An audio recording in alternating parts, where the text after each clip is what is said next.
Alright, some of you guys wanted to just kind of see how to do the idle air control valve. I just did it yesterday, so it's fairly simple. I mean, if you're experienced, it's probably not time consuming, but it was a little time consuming for me. Basically, you're going to want a 12mm ratchet. That's most you could probably do it with a wrench, but I recommend a ratchet and extension. And then also 10mm as well, and a flathead and a Phillips, and for some people an Allen key. I don't know which size because I changed mine to Phillips heads on my idle air control valve. But anyway, so to get space, I have this, but you guys have, if you have a stock intake, you just pull this piece off and you can kind of lift that out. Anyway, you take this off. I'm betting your stock one has these two clamps, and you just pull this back.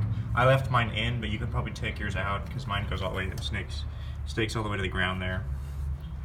But anyway, you unhook this by giving it, you just pull this back and unhook it right there. You pull out this connector and then the connector right back there. And then you take this hose off. By the way, for people who were talking earlier about a bad idle, I had the wrong size hose right here on this top part, and it made my idle really shitty. Anyway, I undo these two here. This is going to be different for people who have this stock intake, but undid this, these two.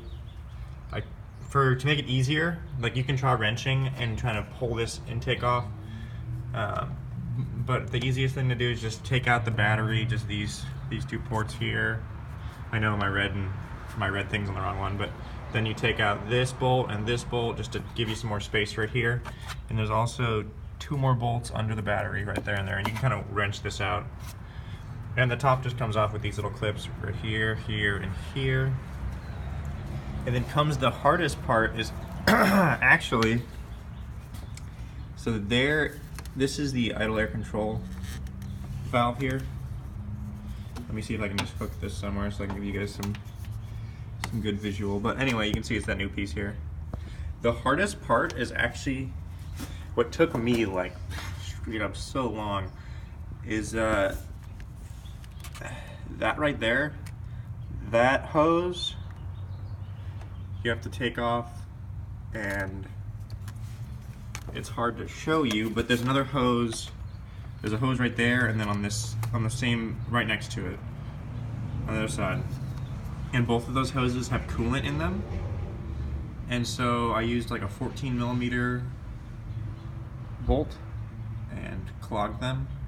I also got it all over my engine bay though, sadly. Anyway, then besides that, it's just this bolt, or this,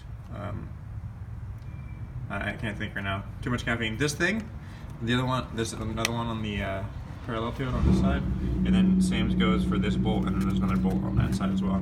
And basically, you have to, I think you could probably wrench it off if you really pull on it, but basically you have to take off that left coolant hose, because the coolant hose has like no slack. I'm not sure if I can show you from up here, but basically it's like right down there. Anyway, it's a fairly simple thing to do. I did get coolant all over my engine bay, so and you're probably gonna too if you're not that advanced like I am. But besides that, I mean, you know, just disconnect your MAF if it's in the way. But for most people, I don't know. It really just depends. Anyway, it's not too hard. You kind of just have to jump into it. It took me like probably like three hours to do it. But I like went to the store and came back, and again, I'm not like a pro, so I took my time with things. Anyway, that's how you do it, so thank you, or good luck if you're gonna try it.